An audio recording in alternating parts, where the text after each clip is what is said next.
Hello and welcome to the second part of how to do ANOVA complete detailed calculation using Excel. In the first video we went over how to do the one-way ANOVA, so if you haven't watched the first part, please do that because some of the steps in this video are similar and I'm not going to go over them. So go over the first part to see how we do some of these calculations for the repeated measure and the two-factor.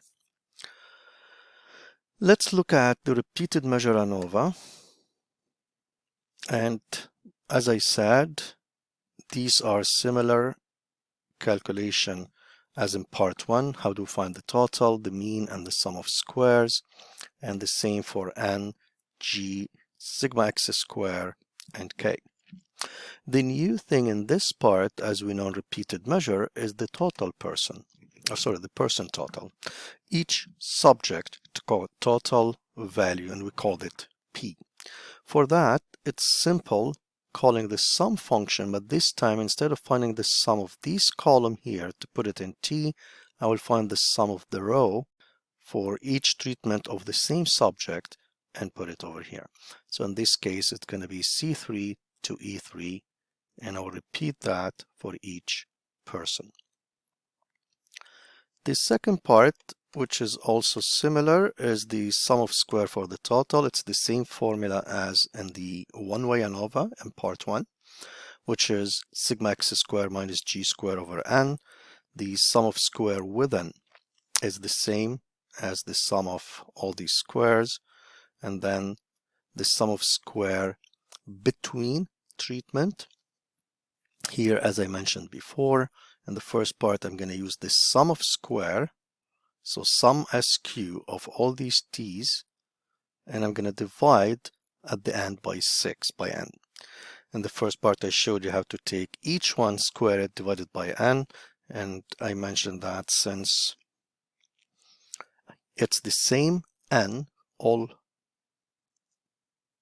5 or all 6, then I can just divide by 6, and then g square over n as well. Degree of freedom, similar to the one-way ANOVA, so I'm going to skip over these and I'm going to look at how do we find the sum of square between subject. Remember, this is sigma p square over k or n. In this case, it's k, the number of treatments, minus g square over n.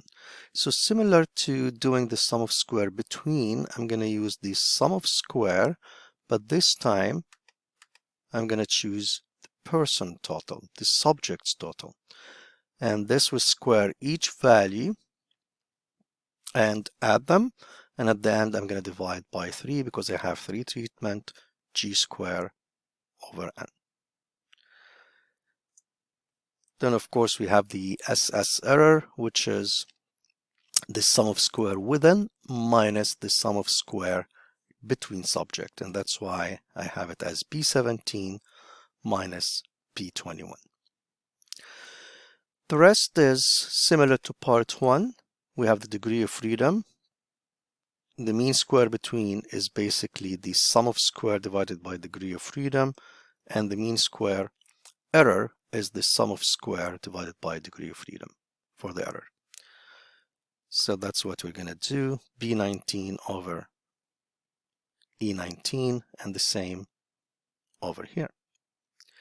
The F stat, as we know, is MS between divided by MS error, so that's why it's H19 over H23.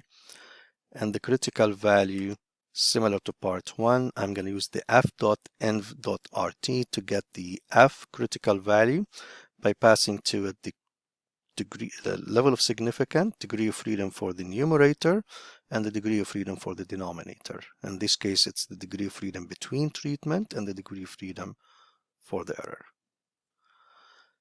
And also, as in the first part, I use the F statement to compare these two. If the F stat is greater than the critical value, reject, otherwise fail to reject. And the same conditional formatting that I did. So for this here, detail is in part 1. So the only difference here is finding the sum of square between treatment, and of course the F ratio is now MS between over MS error. So I'm going to show you as well how to do the Chevy test here.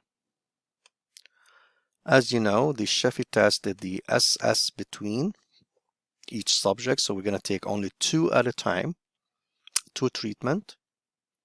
So first I'm going to take reread with answer prepared and find the sum of square between, but this time taking only G29 and G30, only the 2 totals for these 2 treatments individually minus G square over N. And here G square, as we know, is the new grand total only for these 2 treatments. So I just copied the value from the table and put them here for each treatment individually to make the calculation easier. So I'm going to take the sum of square of these 2 divided by N minus G square divided by uppercase N. The MS between, I will get it from over here, B30 divided by 2, because I have only 2 treatments. And of course, the F stat is MS between divided by the MS within, which is over here. Sorry, MS error in this case. For the one way, it's the MS within. And I will repeat the same thing for the second set of treatment and the third set of treatment.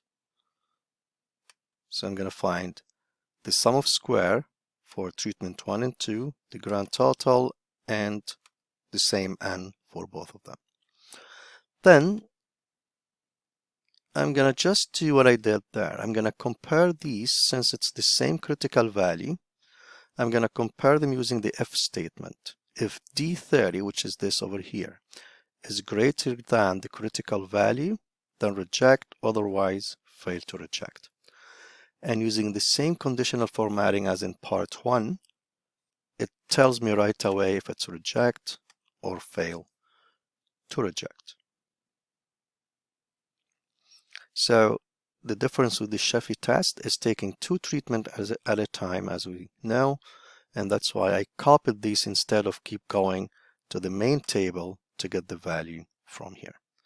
And you don't have to copy the actual value. As you can see, I referenced C10, which has the treatment, the total for treatment 1. Finally, I'm going to show you the 2-factor ANOVA. And as we know, the difference here is in the calculation. So it's still the same thing. I'm going to find the total for each treatment. And I'm going to find the mean for each treatment and the sum of square for each treatment, the same way I did in part 1 for one-way ANOVA. I'm going to find N, G, and sigma x square also using the same way. But also here I'm going to find the total for the row, which, as we know, it's the total for all of these, or adding the 2 t's over here.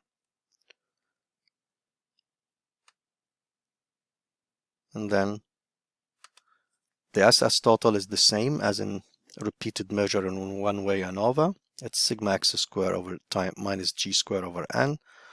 SS within is the same, adding all the sum of squares, but here I have 2 sets of ratios because the sum of squares, they're not on the same row. 2 are here and 2 are here, so 2 ranges. And of course the SS between treatment, easier way to do it here is subtract these 2. That's why I have B24 minus B26. Same idea for the degree of freedom as the first part, and this is the MS within, which is sum of square within divided by degree of freedom. So the new thing with the 2-factor is finding all this sum of square for A, B, and A times B. Sum of square for A, as we know, is the sum of square for the row total. So we'll take these 2 total, E3 and E20, because I have merged cell, that's why there's a big gap between them, but in fact it's just 2 cells. sum of squares, as we did with the other sum of squares, divide by 10 because we have 10 entry, minus g square over n.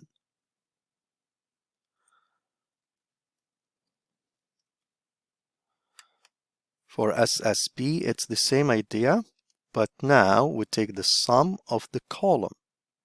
So that's why I take C21, D21 square, sum of square, also divide by 10 because there are 10 entries, minus g square over n. And the sum of square for A times B, as we know, it's the sum of square between treatment, SSB, minus SSA minus SS for the B factor. So it's B28 minus B31 minus B33.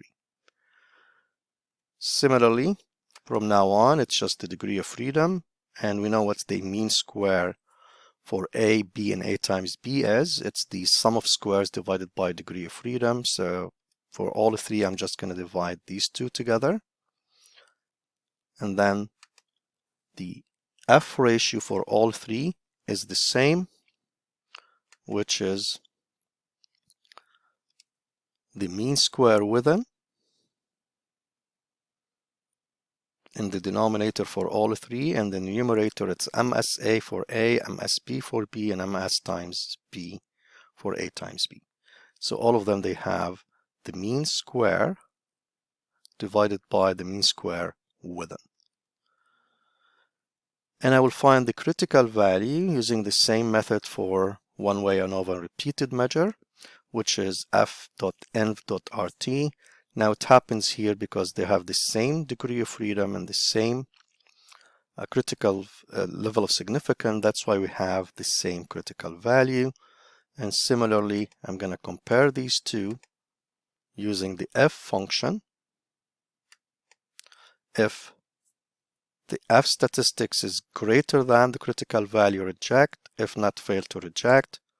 And you can see that these two are failed to reject, and only the interaction is reject. And also the formatting, as I did in the first part, using conditional formatting. Thank you for watching, and this will help you find all the calculation for all three ANOVA tests, detailed calculation, as I said in the first part. If you need only the answers, then use the analysis tool pack, which I have videos for them. Go over those videos if you don't need all these detailed calculation. Thank you for watching, and don't forget to look for more videos on other SPSS and Excel statistical methods.